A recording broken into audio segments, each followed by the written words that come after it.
I think I'm probably going to end up killing a dog tonight. This fucking dog upstairs just barks and barks and barks. It makes me happy I have a cat, to be honest. Yeah, I definitely enjoy. I'd much rather have a cat. Maybe Graphite will come out and like meow up at me a little bit, and even if he does that, he'll just jump up on my lap and then he'll just start purring. Maybe you'll hear him purring. But at least he's not yipping. I think there's a big difference between barking and yipping. Little dogs yip. They just make this. I mean, their bark is as annoying as their personality. There are very few dogs that I've ever seen in my life that are like small dogs that I'm actually like, that's a cool dog. Like my sister has a dog by the name of Gizmo. It's a Shih Tzu, and I love that dog. It's awesome. It's honestly, it might be the perfect dog. It's tiny, it's smaller than Graphite, and it just, it barks. It obviously barks, yips, if you will, to use my vernacular that I just used.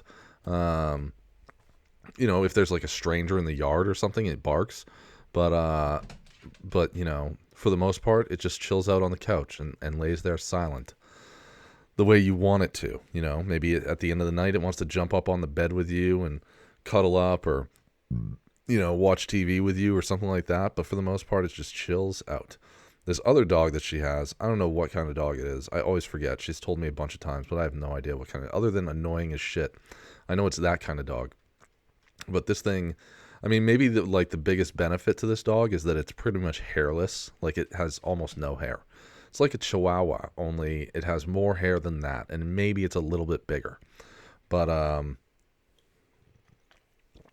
that fucking dog, I mean, it just barks at everything, and it'll bark at its shadow, and it tries to mount the other dog, Gizmo. I mean, it is just insanity. Maybe it's because he's young. I think that it's only like a year and a half.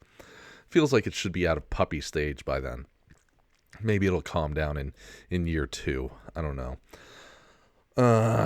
Anyways, this is Adulting with Donnie, and I got a whole plate of things to talk about tonight. I want to start with my weekend, because why not? It's my show, and I will.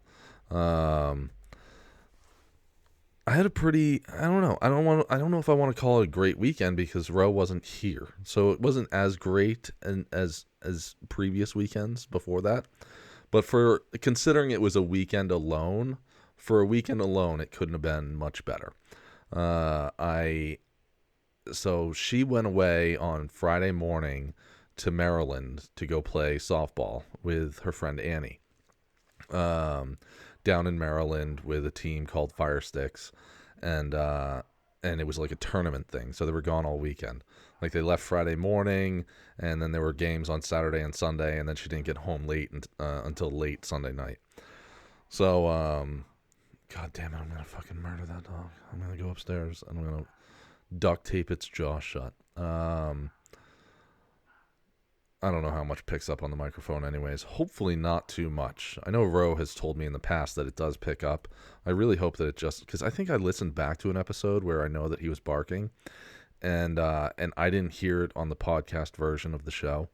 But she heard it through the Facebook Live video. But anyways, so Friday night, I worked both Friday and Saturday anyways. So Friday, I woke up very late. Like, she woke up at she is incredible when it comes to the ability to go to bed late and wake up early. Like, just a small example is Thursday night. Like, we didn't go to bed until almost 1 a.m, and she had to get up at 4:30 to get ready to leave. And I never even heard her alarm go off. Whatever alarm she had, the thing just bzzz, and she's fucking up. And the next thing I know, it's 5:45, and she's tapping me, and she's like, "I'm gonna be getting ready to go here." And I was like, "Okay, are you gonna come back and say bye?" And she's like, "No, I'm literally going downstairs to go outside and wait for Annie to get here." I was like, "Okay, all right." So she wakes me up at 5:45 to tell me that she's leaving. Okay, I love you. Bye. See you in a couple days. Be safe. Whatever. And then I didn't have to wake up. Like, I had the alarm set for 6:45 to get up to go to work. and I slept. I think I heard it go off actually, but I thought that I had like a backup alarm, and I guess I did not because I woke up. My punch in time for work is 8 o'clock. I woke up at 8:22, and as soon as I woke up, I looked at I didn't even need to look at the time. I just I was just like, I'm late. Like, it was one of those scenarios where you wake up and you just immediately know. You don't need to look at the clock at all. You just wake up and you're like, yep, I'm late. And I don't know if I'm different than most people. Like, I think that there's two types of people. I think there's some people that will wake up late and they freak out and they're like, oh my God, I gotta fucking get going. Blah, blah, blah, and they're running around and they're fucking speeding and blowing red lights and all this shit trying to get to where they need to be. And for me, I wake up and I'm like, I'm already late. There's no turning the clock back. I am already late. If I could teleport to work right now, I'd still be late no matter what. So there's no sense in any running around. So I just woke up, and actually work had already called me. It's 8:22 a.m. Work called me at 8:20, and that must have been what woke me up, was that phone call. Work called me at 8:20. So I called him back and I was like, yeah, I just overslept. I'll be in soon. And then I just get up and do my thing. So that was how my day started, pretty much. So then like Friday night, like, here's what pissed me off about how I handled my weekend with Ro being gone, was that I was thinking like, okay, I'm gonna watch some great movies that like old movies that I love that maybe she's seen, because I have this, I don't know. I think we both have it because like not too long ago, maybe a month ago, we watched Jurassic World. Like, we were just laying in bed. I think she was doing something either on her phone or maybe she was like looking at papers or something like that. And I was like, I'm going to put on a movie. And I put on Jurassic World because I can just put on a movie I've seen a dozen times or more and just start watching it again and fall in love with it again. So I put it on, and then within 5 or 10 minutes, she's totally into it, and she's we ended up watching like half of it one night and half the next night. But it's not the type of thing where I could be like take a movie that we have both seen, like Avengers, the first Avengers. We'll say that the first Avengers. I feel like if I was bored enough and I wanted to watch that, I could just put it on. But I don't think that I could use it as a suggestion. Like, if Ro was like, do you want to find something to watch on TV? And I'd be like, yeah, sure. How about Avengers? Like, she might take a second to consider that. So I was just thinking like, okay, she's going to be gone for the weekend. Maybe I can watch like Den of Thieves or, The Martian. I love the movie The Martian, or Six Underground, or, Spencer Confidential, or something like that. Like, I'm just thinking of movies that I love that I've watched dozens of times that I want to watch again. I don't know what happened, but my plan went to complete shit. My plan went to total shit on that, because Friday night, so this was my Friday night. Ro bought me steak to cook. She bought me 2 ribeyes to cook on the grill, and she bought those like a couple days before she left. And then I bought myself a cigar on Friday. Was it Friday night? I don't remember. No, that was Saturday night. Bought myself a cigar on Saturday night. But either way, so Friday night, I like go on the back porch, fire up the grill, I cook up these steaks, and I'm like, well, what do I want to watch while I eat? Because I'm just thinking like, I want to watch something while I'm eating, but then after I'll start like a good movie. Like, I don't want to start like, like take The Martian as an example. Like, I don't want to start The Martian while I'm eating, because then I gotta fucking, pause the movie or whatever so that I can get up and do dishes. And like, I want something that's kind of just dumb and in the background, right? So what's the dumbest movie I could possibly come up with to just put on a dumb fucking movie in the background? Fast and Furious 7. That's what I put on. I put that on, and I ended up watching the whole movie and just fucking ripping it apart. I mean, I was just, the whole movie, I'm sitting there on the couch by myself like, that couldn't happen. That's bullshit. Then I started to work out the timeline on those movies. All right, here's what doesn't make sense to me. in fact, this is a complete, like, obviously those movies are all just chock full of plot holes, okay? They are just so bad. All of them. The first one was like, I don't know. The first one was like a fucking cancer for 19-year-old kids to soup up their Honda del Sols or something. The first movie was like the opening the door, and when I heard there was a fourth movie coming out, I was a little excited. I was like, cool, we're getting the band back together. We got Paul Walker and Vin Diesel are back. And then when I heard the fifth one was coming and they were putting The Rock in there, I was like, hell yes. In my opinion, the fifth one is easily, it could really be the best out of all of them.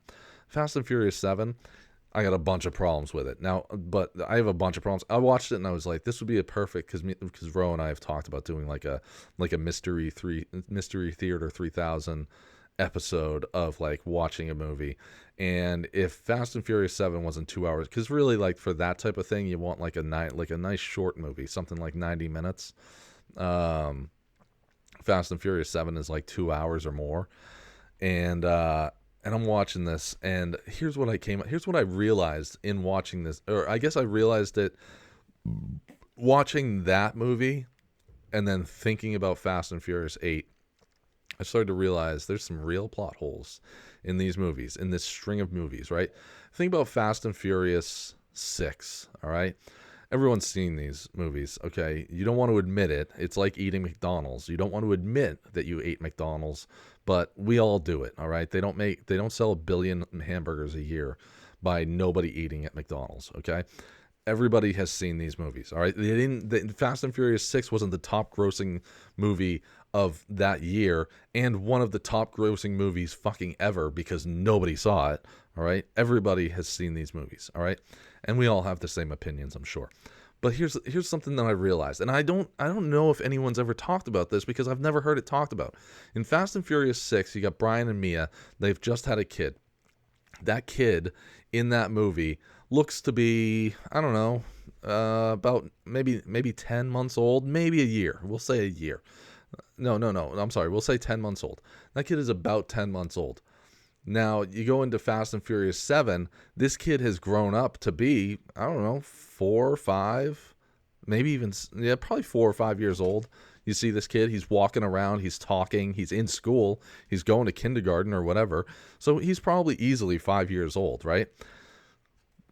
Now, it's only been, it's been 4 or 5 years since Fast and Furious 6 happened. Now you go into Fast and Furious 8. Dom has a kid who he had with that blonde girl played by Elsa Pataky or whatever, Chris Hemsworth's wife. He has a kid, apparently, that he got her pregnant. But the last time that they would have had sex together, according to the story, would have been 5 years ago when Jack was first born. Actually, almost 6 years ago when Jack was first born. That would have been the last time that they had sex. And this kid in this fucking airplane is a year old. So was Dom, was he running like a poly relationship with Letty? Is that what was going on there? Is that the story? Like, I don't understand. I have as much a problem with that as I do with movies getting gun things wrong, because it's like, did nobody think about this? Did nobody, like, you guys have been writing these movies for 20 years and nobody thought for a second, like, there's kind of a problem with this storyline. So yeah, that was some of my thoughts there while I sat there watching Fast and Furious 7, just hating, like, by the end of the night, because Ro and I did like a video chat, and that was an hour of the night, and then that would have been a great point for me to be like, after that video chat, that would have been a great time for me to be like, okay, now it's time to put on the good movie. Now it's time to put on Den of Thieves or The Martian or something else. But instead I continued to watch Fast and Furious 7. And then Saturday night, then I came home from work, and I had my cigar. I cooked up the other ribeye steak that Ro got me, because she got me 2. I think I said that. She got me 2. So I cooked up the other one on Saturday night. And my thing is like I usually don't like Ro is like big on fucking sides, salads, all this stuff. I mean, you should see us get pizza. When we get pizza, if it's like a Friday night, the first time that I ever was like, "How about pizza?" She was like, "Yeah, sure." So I picked up a pizza. And she's also like, "Oh yeah, and I want buffalo tenders, and I want mozzarella sticks, and I also want jalapeno poppers." And then I like come home, and she's like, "Full salad." I mean, it is like normally like for me, if I'm like I'm gonna have pizza for dinner, I buy a large pizza, and I probably eat the whole fucking thing.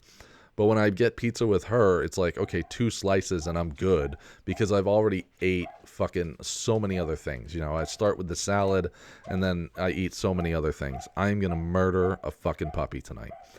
Um, I'm really going to murder a dog. Let's see here. So, what was I saying? So yeah, I have but for me, I cook up these steaks and like I just have the steak. There's no sides going on. I'm not having like green beans and asparagus and all this other stuff. But she did buy like a tub of like microwave mashed potatoes, so I had those on Saturday and Sunday night. So yeah, and then Saturday night, what movie do you think I watched Saturday night? Do you think that I watched something good? Do you think that I watched like I don't know, Avengers Endgame or Jurassic World, Lost Kingdom, or something that actually like was a good movie? No, I watched Fast and Furious 8. I don't know why I did that. I don't know. Maybe I was just still angry from Fast and Furious 7 that I wanted to shit on it some more. I didn't even end up finishing it on Saturday night. So yeah, and then Sunday, but Sunday. I treated myself well on Sunday. So I didn't go to bed until midnight Saturday night, and then Sunday morning I woke up at like 9 o'clock, and I shoot Ro a text message real quick, just like hey, good morning, I love you, good luck today, can't wait to see you tonight, all this stuff, and then I was late. I got up, fed the cats, did their litter box and whatever, and then I was like, I think I'm still a little tired. I could probably lay back down. So that's what I did. And I didn't wake up until noon. So I got just about 12 hours of sleep in total on Sunday. And I don't feel bad about it at all. It was great. It was just really, really great. And then spent the rest of the day, like, making sure her place was clean. Like, keeping up with her standards is it's not an easy task. Like, that's one of those things that I love about our relationship, is that the challenge of just like of always staying up to her standard, right? So I'm like vacuuming the entire place and making sure all the dishes are done and everything is in its spot, everything is where it's supposed to be, doing a couple things, more than what she asked me to do while she was gone, and just really making sure that that her place is just at its peak when she gets home later in the day, and I think I killed it. I think I did a good job at that. So yeah, that was pretty. And then then Sunday I went out and did some grocery shopping, and I bought another cigar while I was out, and had another cigar, which I do enjoy to smoke a cigar. It's nice to like sit on the porch and smoke a cigar, but the next day is always the worst part. For anyone who smoked a cigar, who like is not like like if you're not I smoke cigars once a week or whatever. If you're like me and you're like, oh, it's a beautiful night outside, I'm gonna fucking spark up a cigar and go outside and sit on the porch, and it's like a once a month or maybe even once every couple month type of thing for you, then you know what I'm talking about, where you wake up the next morning and you can just like no amount of brushing your teeth the night before or the morning after, no amount of brushing your teeth is ever going to just like completely get that taste out of your mouth. It's there. You're going to have to deal with it until like your mouth redoes its taste buds or something. So but yeah, Sunday had another cigar and then chilled out on the couch just waiting for her to get home. and then like I said, she went down there with her friend Annie. So her husband Mike came to pick her up at the house, and he got there like 20 minutes before them. So he and I hung out in the driveway just shooting the shit while we waited for them to get there, talking about guns and mask mandates and all sorts of other bullshit. So very cool. Very cool. It's certainly not something that I would ever look forward to, though. I enjoy my weekends with Ro.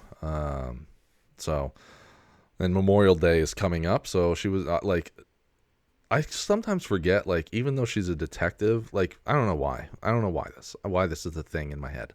But, like, I think, like, detective, so I think, like, I don't know. I removed the whole Monday to Friday thing out of my head, and somehow I'm like, well, like working, having to work on holidays is a fucking patrol guy thing. That's a guy out on the street thing. Maybe a patrol supervisor type of thing. That doesn't apply to detectives. Detectives get like better benefits or something. I don't know how I come up with this shit in my head, but I do. And it's still, after almost a year, I'm still like, oh yeah, it's a holiday today, and I have the day off, but you still have to work. So I have Memorial Day off, and she texted me on her way back from Maryland and said, hey, would you want to spend Memorial Day together next Monday? And I'll take a vacation day. I was like, hell yeah, I do, absolutely. So that'll be cool. We'll do our normal Sunday thing where, like, I come to my place. I actually think that I'm going to reach out to Stan to do an episode of We Deliver on Sunday night. See if he's available for that. And then, and then Monday, who knows what we'll do, maybe, I don't know, maybe go take the motorcycle out or go to the beach or fucking, I know that we want to cook on the grill, and you're the best, mate. My mate just said in the chat that I'm the best. Thank you. Thank you. Yeah. So I'll reach out to Stan, see if he wants to do an episode of We Deliver on Sunday night, and then I don't know what we'll do on Monday. She wants to do. I think she said she wants to do like hamburgers and hot dogs on the grill, but then like classy appetizer type stuff. So she wants to do steak tartare and ceviche. I don't believe I've had either one. I know I haven't had steak tartare. I think it was last week on the show that I talked about Master Chef and Top Chef, and on one of the like challenges for Top Chef, they gave everyone, like, I think they gave them something ridiculous, like 5 minutes to make an appetizer or something like that, and then they have specific ingredients, and one of the ingredients was steak. And these people were all like, okay, like all of them. There was like 8 people, and like 6 or 7 of them were like, I'm gonna make steak tartare because you don't cook it. You just, it's served up raw. And I looked at her and I was like, you can eat raw? Like, I didn't know that you could eat steak uncooked. And I don't know dick about it, so maybe I'm fucking it all up anyways. But so she was like, oh, I gotta make that for you. So she's gonna try that. Or maybe she's gonna make that. I don't know if she's made it before. But she's going to make that on Monday, and she wants to do ceviche, which I don't even know what that is off the top of my head. I know I've seen it done on these cooking shows. What is ceviche? Ceviche. It's a shrimp or fish. I love how, there we go. Also ceviche, South American seafood dish that originated in Peru. Serving temperature is cold, cooked, or raw. Main ingredients are fish, lime, lemon, onion, chili. So, yeah, that's what she's gonna make, that and steak tartare. So it'll be cool. It'll be a cool Memorial Day with my mate, just the two of us. I'm psyched about that. So what else happened over the last week? I went flying again, as I suspected. My CFI, my flight instructor, he wants to do one more flight together to just work on landings. My landings were a little bit off to the left, like you want to land centered on the runway, and the fucking runway is 100 feet wide, and you gotta land, you gotta land centered on it, and I'm landing just a little bit to the left of center, or maybe he would argue that I'm landing like way to the left of center. I say a little bit, but I gotta get more centered on the runway to land. I don't know. I mean, I know exactly what he's talking about. I saw it exactly as it happened. For me, I'm just like, I'm coming into land this airplane, and I'm looking down the runway. I know I'm to the left, but to get lined back up on the runway, I'd have to move the stick to dip which would dip the wings and pull me back to the center. But now my wing is facing downward, and I want to land level, right? So I don't know. I mean, I guess even if I don't know if I did that, if I moved the stick to the right to move myself back over to the center, and then I gave it some left rudder, I don't know, but that still wouldn't pick me back up to level.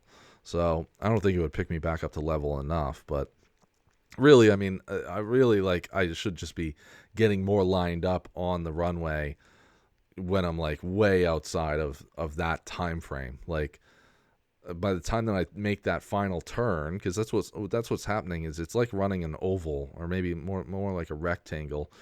Take off at one end of the rectangle, make a turn on that short end of the rectangle, come back down the long side of the rectangle, turn down that last short side of the rectangle, and then turn back to facing the way that you were in the first place. And when I'm turning back to face the way that I was in the first place, I'm still at like 800 feet of altitude, and I should be moving more to get to the center in that 800 feet. Because I mean, the fucking plane, it's crazy how that plane will just drop out of the sky real quick. Like once you get down to like 600 feet of altitude, it's like, I mean, it just falls. I mean, it's like a fucking rock, how quickly it will just fall that last couple hundred feet. So I just got to work on getting more centered up on the runway. But so he said that the next time that I come in, we're just going to do landings. We went up and we had a long lesson the other day, last Thursday.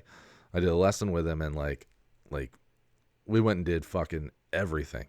The only thing that we didn't do was a simulated engine failure.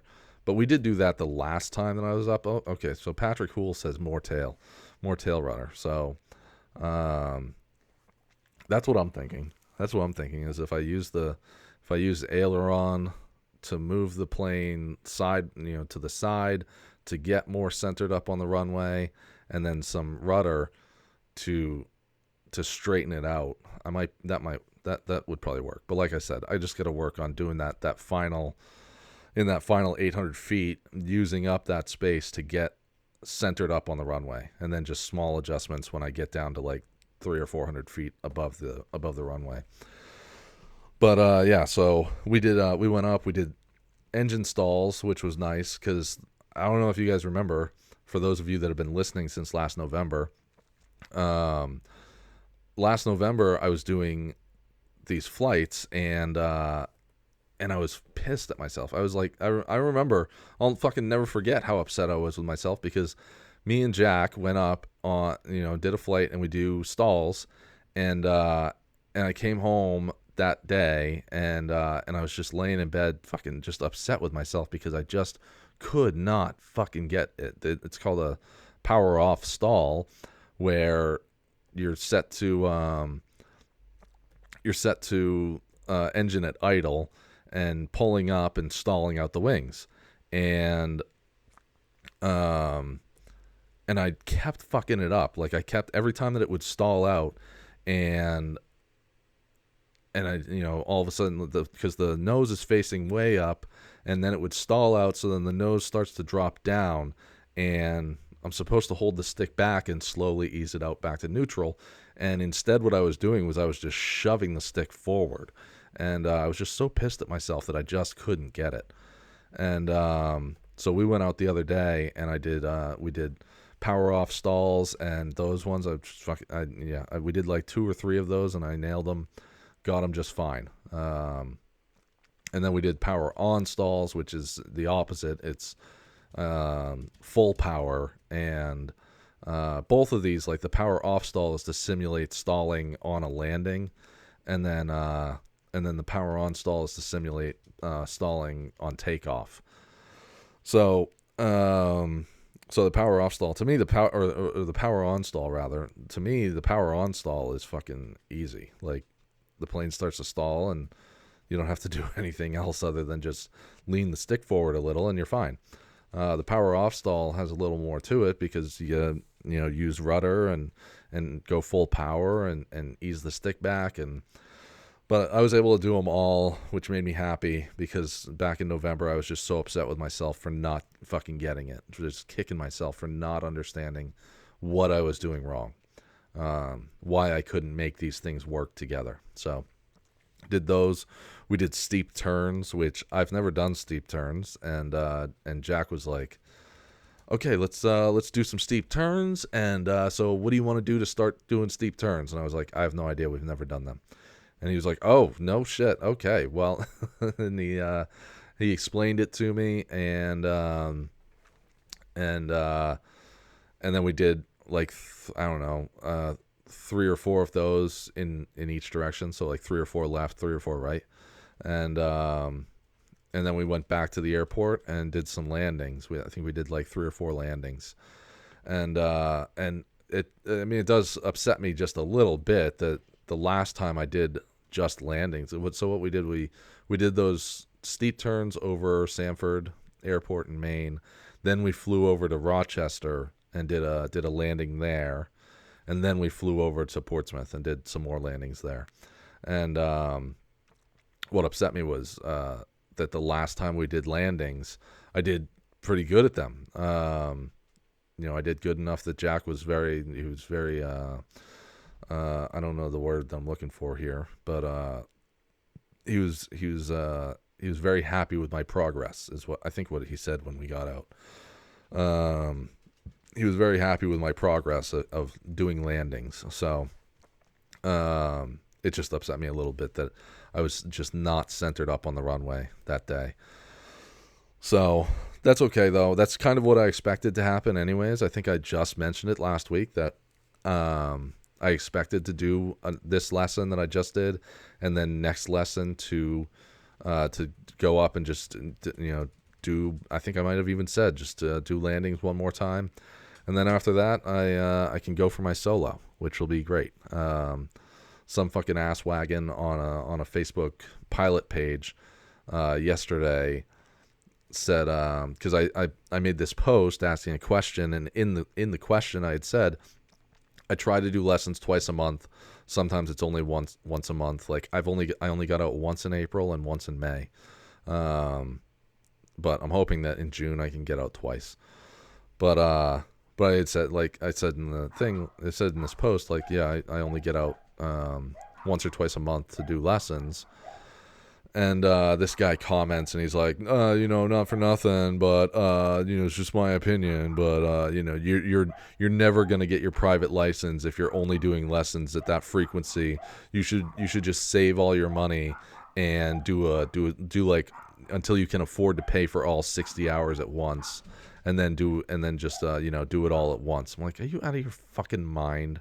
Like, that's not even a reasonable thing to say. Like, I don't need, I tried to schedule Jack once for like 6 hours, and he was like, yeah, can we not do that? That's too much time. And I even asked him, I was like, hey, I can afford to fly X amount of hours a month. Should I fly, should I just do all of that in one shot, or should I try to like space that out over the course of 2 or 3 weeks? And he even suggested it's better to space it out over the course of 3.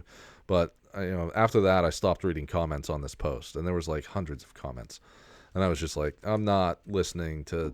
Clearly, the question went over certain people's heads. So, but one person, I did read the one comment this morning because one person like tagged me in the comment, so I was like, okay, I'll read this, and he was like. He was like, dude, I have my private license. It took me 65 hours to get it. And I was I didn't have a lot of time on my hands, a lot of free time when I went for it, and it took me a couple of years to get it, but I got it, and you'll do it at your pace, however, whenever you can do it, enjoy every experience. So it was just a really cool comment. So fuck that guy, the original commenter.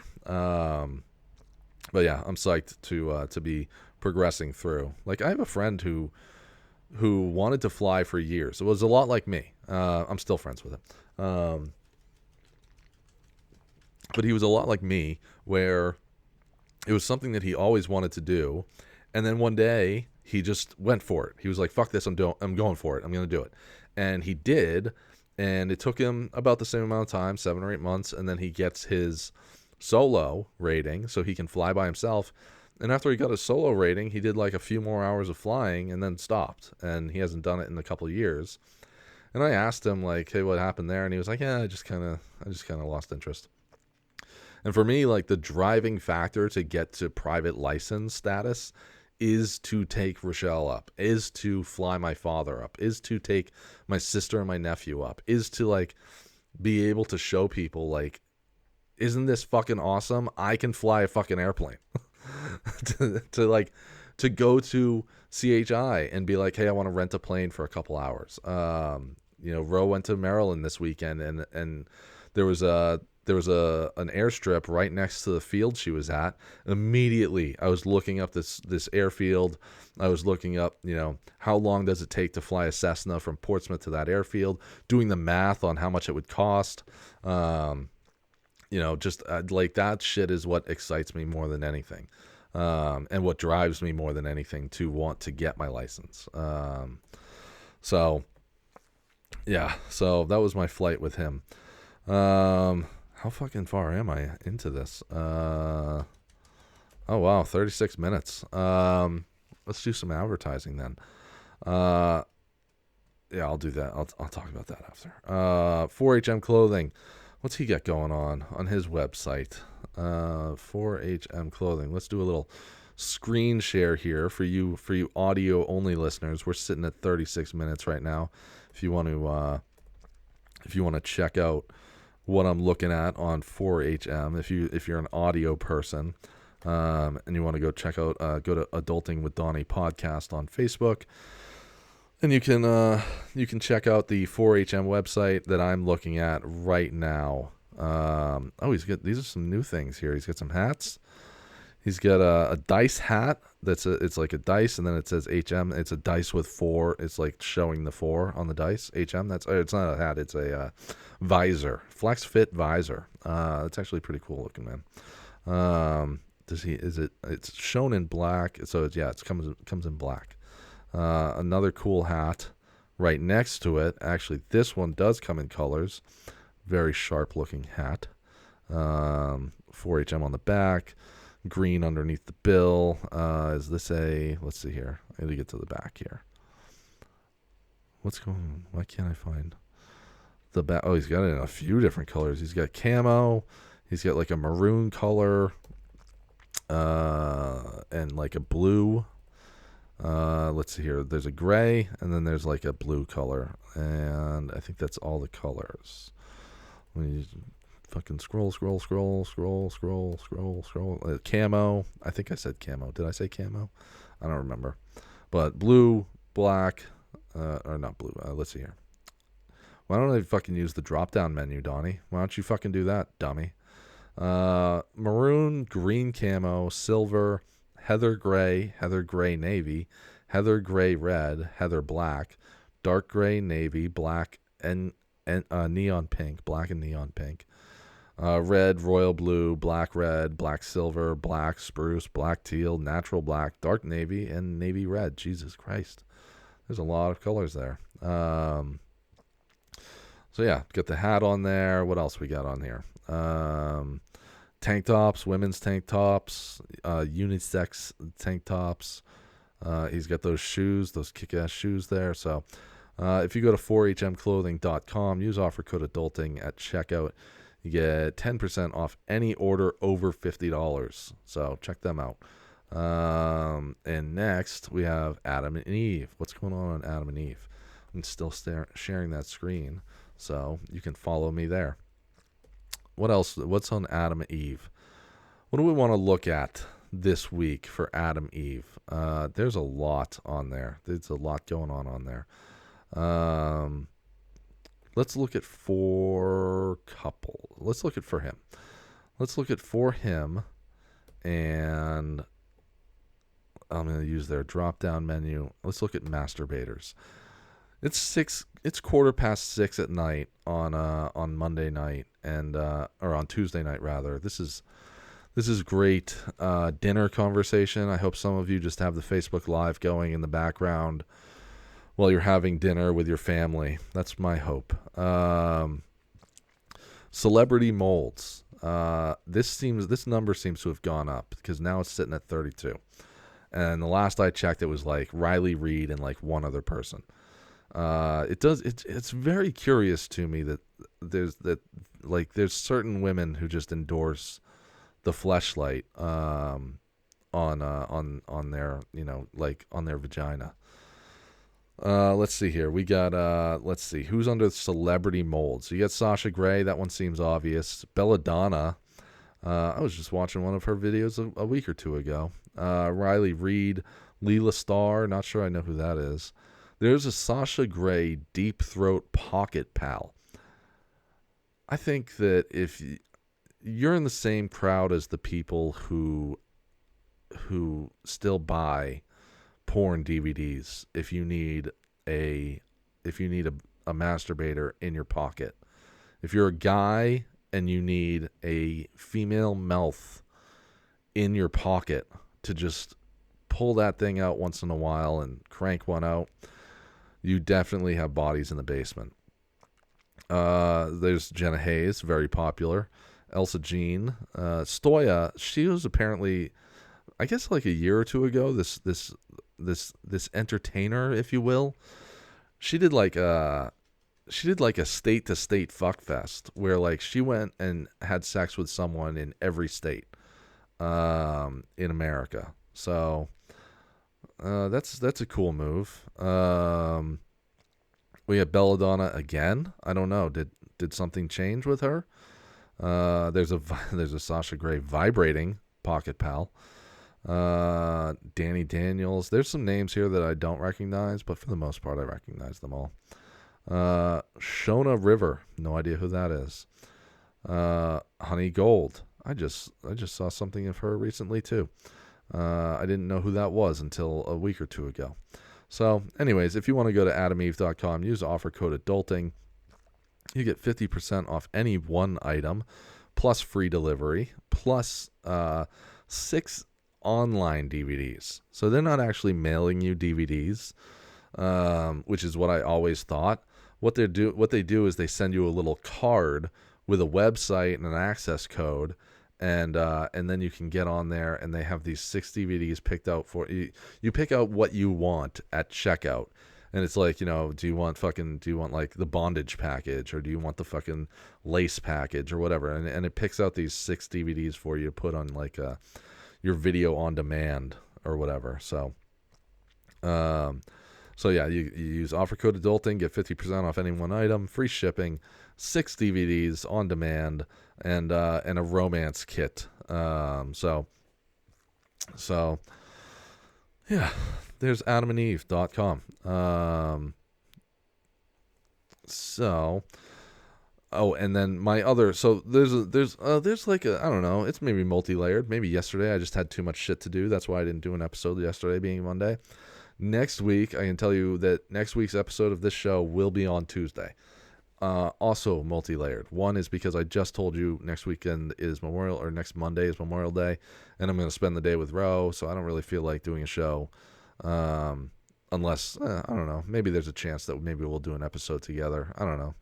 I think that we just want to spend most of the day just chilling out together. So, especially when I'm definitely doing an episode next Tuesday, because the advertiser that I told you about last week, who's coming on for the month of June and potentially into the future, if they like the results from the show, that advertiser only wants me to advertise for June, for the month of June. So next Tuesday is the 1st of June. So I have to do that show starting next Tuesday. And I don't know. I mean, I have to push that. I have to push this fucking product so much just because I'm hoping for like an actual like sustain advertiser that is paying me, not just commission. So that would be cool to start like making some money back on this show. So let's see here. All right, check. Jennifer Doulos, a little true crime for you. I said this actually. I want to talk about Jennifer Doulos and Adnan Syed. Little true crime for you. I fucking said this years ago that for some reason true crime rules podcasting. It's like I don't know. I think it all kicked off with Adnan Syed back in 2014 or something like that. 2014 or 15. It all kicked off then. When Sarah, whatever her name is, from This American Life, decided to do a true crime 10-part series on this fucking dork. First, before I get into his fucking stupid ass, before I get into that shit, I want to talk about Jennifer Doulos. Missing 2 years as of yesterday. Probably, if I had to take a wild stab, if I had to take a guess, probably in a landfill somewhere.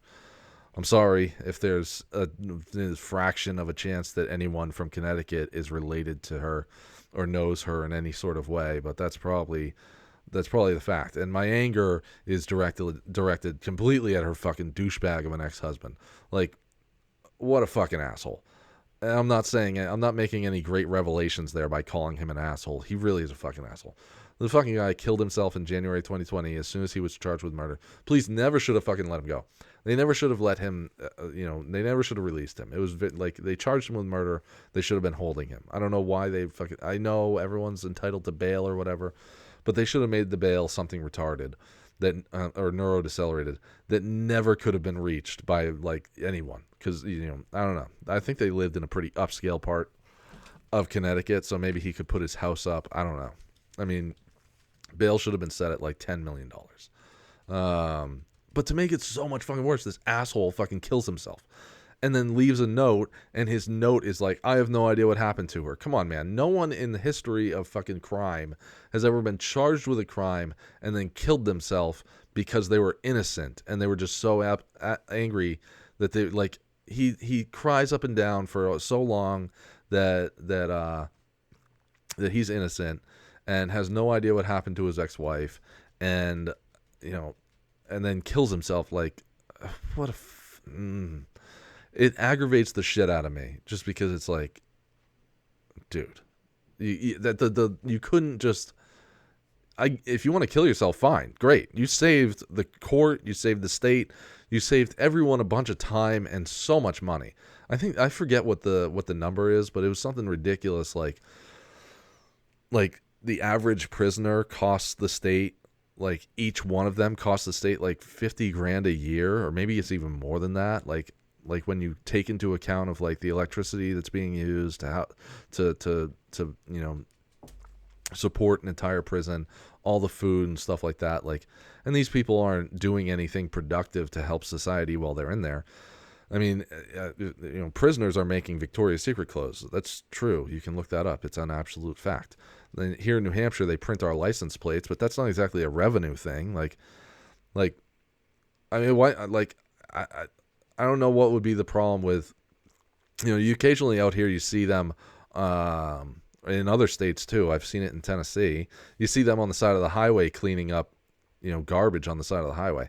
That's not really something that's saving the state any money. Now what? The DPW worker doesn't have to go out and do it. Why not use these prisoners in some way? I don't know. Maybe there's a line to be drawn there of like human slavery or cruel and unusual punishment, but I don't know. I'm not really sure. I don't know what the solution there is. I know that, if they're going to be eating up $50,000 a piece per year, shouldn't they be doing something that is being, I don't know, that is somehow productive to society? I also don't agree with certain other things, like when you get out of prison, you're essentially, you get that label for the rest of your life. You're supposed to, the idea of prison is that you're supposed to have paid your debt to society, except you didn't pay a fucking thing. You probably, depending on how long you were in there, you got released with a certain amount of money. And then, because they make like 17 cents a day or something stupid like that. I am talking about a bunch of stuff that I don't know about, and I'm probably going to get educated on it later pretty hard.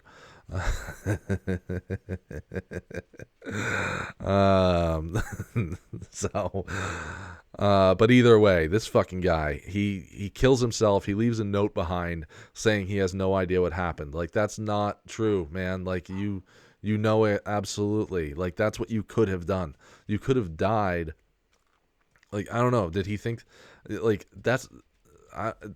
it's the equivalent of OJ killing himself and being like, I don't know what happened to Nicole. I have no idea. Except that OJ, maybe we're talking in the early 90s or whatever, mid 90s is when that happened. Like, maybe he could have left that, killed himself, left that note and been like, I have no idea what happened, but I'm not going through court. This fucking guy, like, everyone knew right from the start, like, and you have decades of examples to be like, the husband did it. Okay. I listen to a ton of true crime. It's almost never random. It's almost never something that just like someone just woke up one day. I did listen to a show today that was like, this guy fucking had absolutely nothing to do with this woman and just kidnapped her, raped her, and killed her. And then, that was like one of those rare examples. Honey, I think her name was it Holly Bobo? That was her name, Holly Bobo. Like, fucking, I don't know when that was, 5 or 6, 7 years ago. She's kidnapped right out of her driveway, and it took them a while to find the people that did it because it just seemed like, because it was just a random thing. It was a random person who had like a mild dealing with her before, but it's almost never random. So that's, you have decades of examples to be like, the husband did it, and then you get this husband who's having an affair with someone else. It's just like that Christopher Watts case, 4 or 5 years ago. It's the same idea, the husband, and I also never understand, like, why is divorce not just fucking easier? I guess I can understand, like, Christopher Watts, all right, like, use that as an example. I don't like him at all. I don't justify anything he did, but if he's just cheating on his wife and say she never finds out, then that's one thing. But then she finds out and she wants a divorce, or even he decides he doesn't want to be with her anymore. I'm actually not even sure she found out. I think he just decided he didn't want to be with her anymore. And somehow he thinks that the best way to not do that is to kill her. Like, I'll never understand that. I'll just never be able to wrap my head around how you can possibly look at it and be like, oh, the easiest way for all of this to go away is to murder the other person. How does that make any sense? I don't get it. I just don't get it. I listened to a podcast yesterday about Adnan Syed, which was fucking spectacular. So I listened to Adnan's. I listened to the Sarah, whatever her name is. I think it's like Sarah Koenig or something like that.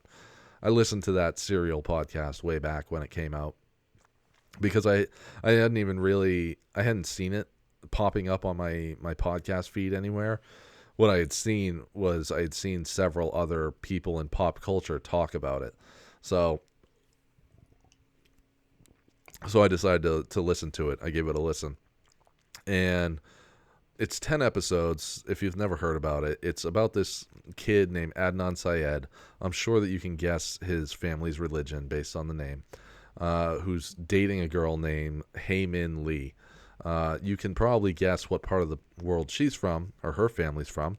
And if you don't know, those two families don't like the other family's religion, because religion has solved so many problems in history. And I'll get to that later too. But these two have to keep a secret relationship while they're in high school, and she decides she doesn't want to be with this Adnan anymore. She breaks up with him. From the sounds of it, it sounds like they kind of had that kind of relationship where it's like an on again, off again type of thing. And then one day she goes missing, right? And she's missing for 6 weeks, and then they find her body, and then they get a tip saying, hey, you should probably look at her ex-boyfriend, and then they bring in his friend who admits to the whole thing. The friend comes in, and the friend's like, look, I got in the car. The friend is lying to begin with. The friend definitely helped kill this girl. But the story from the friend is, he called me over and showed me her dead body and said he needed help to get rid of it. And I drove him out to a spot, and we buried her out in the woods. And then he brings the police to this spot. Or no, I'm sorry. Someone else found the body. That's what happened. Someone else found the body, not them. But he did show them everything else that he could. He's a cooperating witness. And he gets his, they charge him with I don't know, whatever that hiding a body is, disturbing a body after murder or something stupid like that. They charge him with something like that, and his plea agreement is as long as he testifies, and then just gonna place it all on file or probation or something dumb. He's not gonna do any jail time.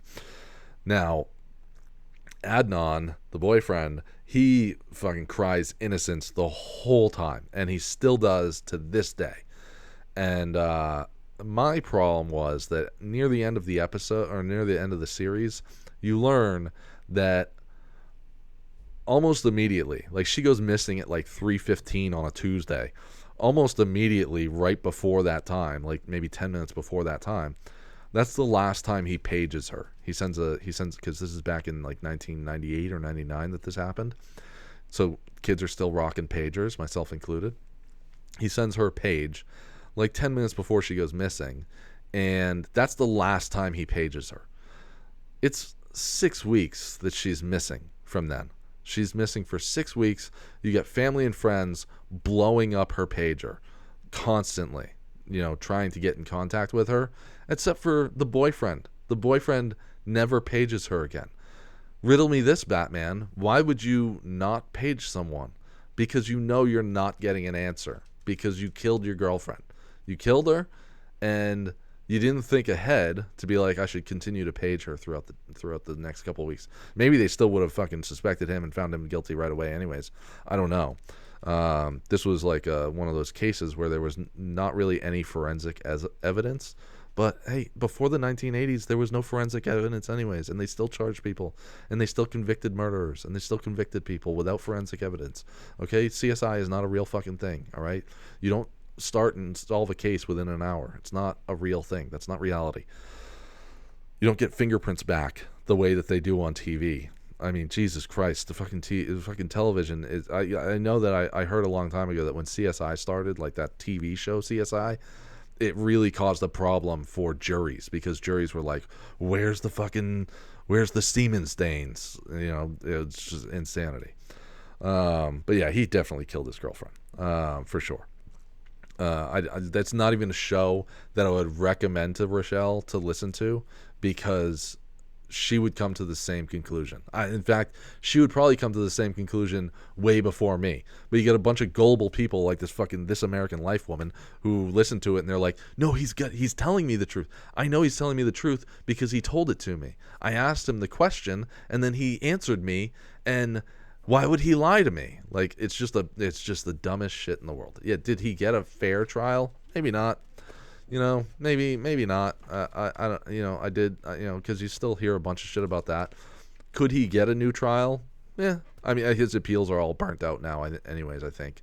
So I don't think he can anymore. But back in 2013 or 14, when the show came out, maybe he could have gotten a new trial. But I think it would have had the same result. I think they still would have been like, yeah, dude, you fucking murdered your girlfriend. All right. Why don't you just fess up to it? And I always hope that Pamela Smart, not to fucking make, this is not a true crime show, but now I'm going to do this shit anyways. Pamela Smart, she ran out of appeals not long ago.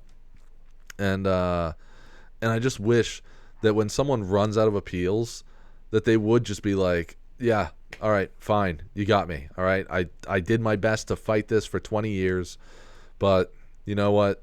You guys got it right, okay? I did it. And I threw my life away for something stupid, because in all three of these cases that I've now discussed, it's been someone and their significant other. Which I'll just never understand. Breaking up is not a fun thing, but it's a lot easier than doing what these fucking morons did.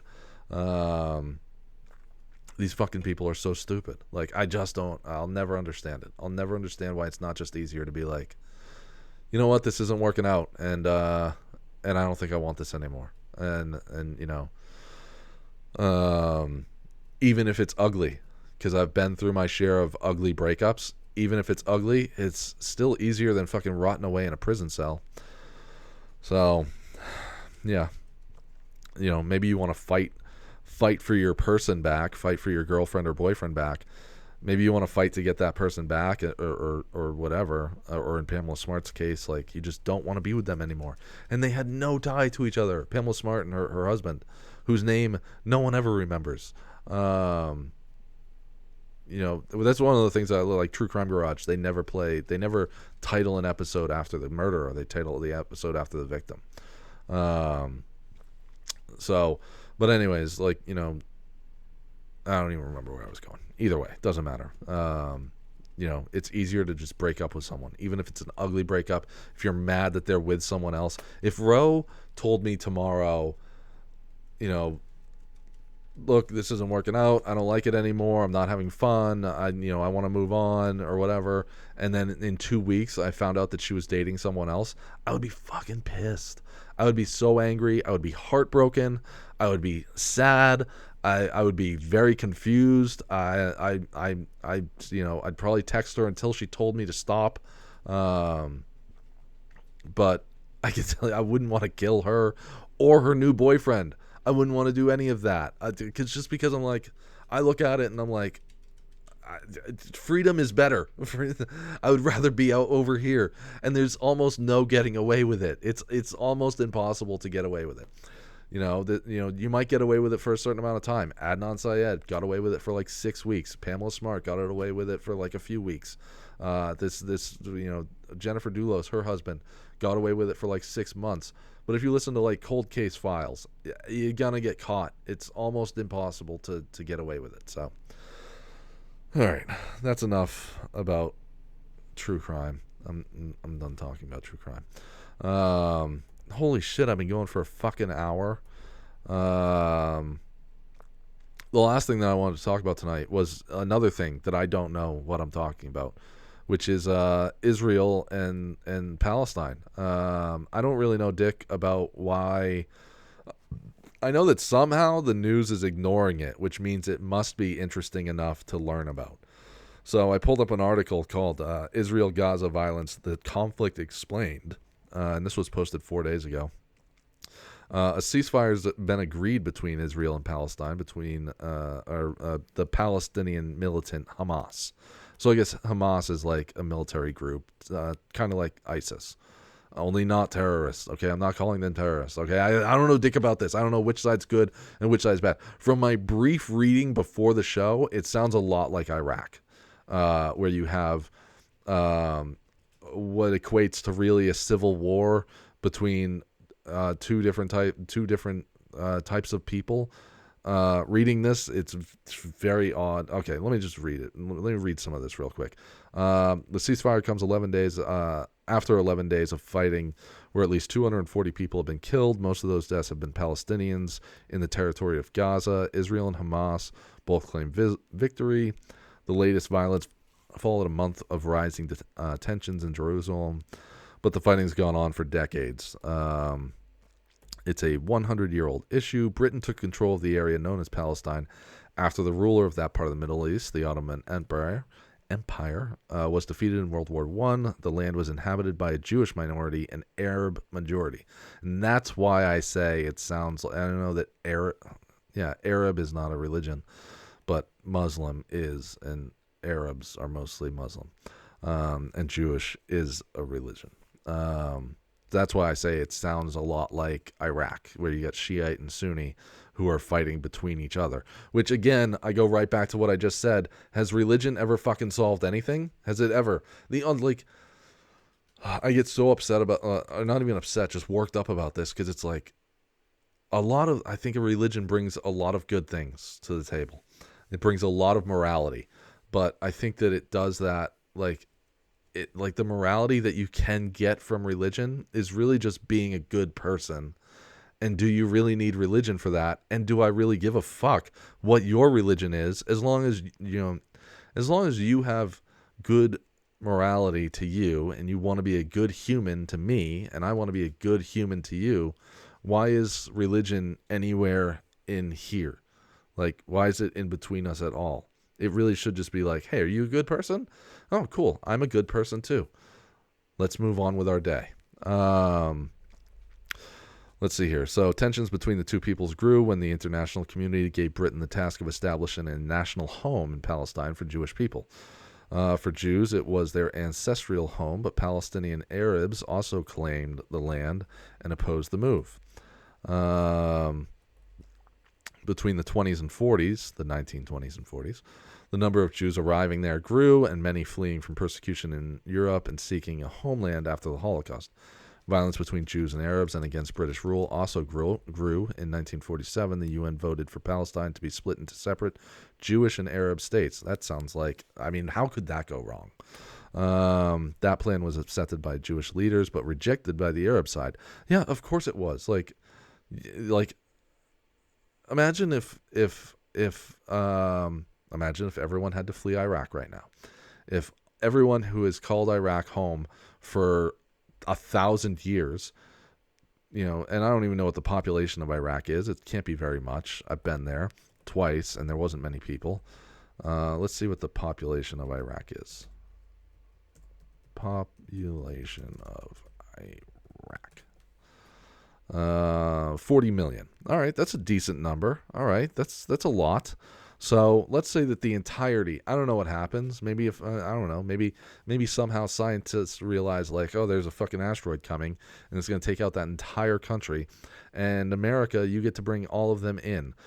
How many Americans do you think are going to be thrilled about that decision?